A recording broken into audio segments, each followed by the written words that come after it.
Hi, I'm Darren, Instructional Designer with CTECS, Career and Technical Education Consortium of States.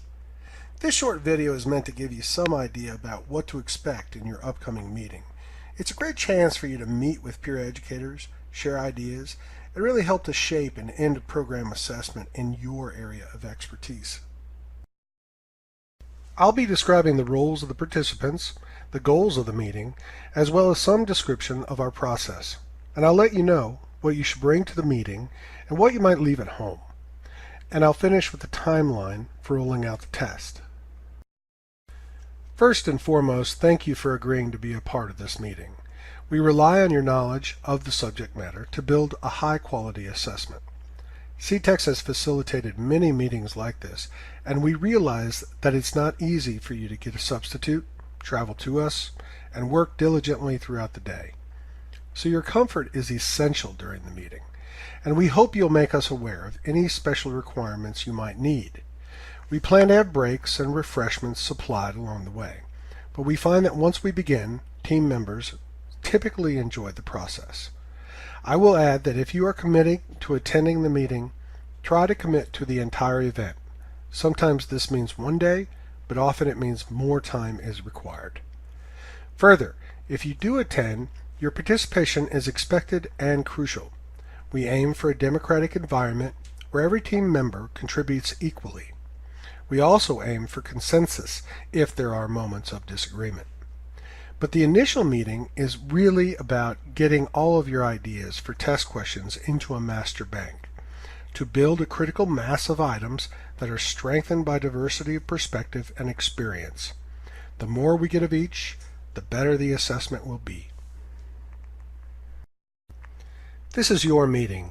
CTECS merely facilitates a process based on an assessment development model that works. As a group, we will identify an assessment blueprint based on an industry survey, highlighting the most important standards within your program.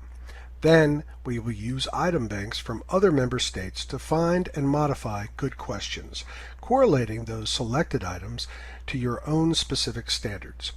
We call this part of the process adopt and adapt. And there will be items you don't select and standards for which you can find no appropriate items. In those gaps, we will handwrite new questions.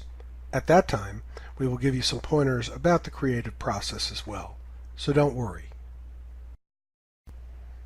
But beyond the creative process, we really think it helps for educators to bring their instructional resources into the meeting.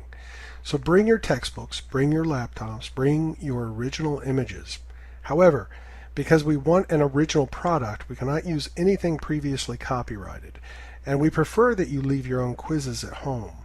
Feel free to use them as a spark for new questions, but that's as far as it should go. A word here about confidentiality, and one of the reasons we always have these types of meetings in person. We need to protect the integrity of the items, and just as a general rule, no test questions are permitted to leave the room.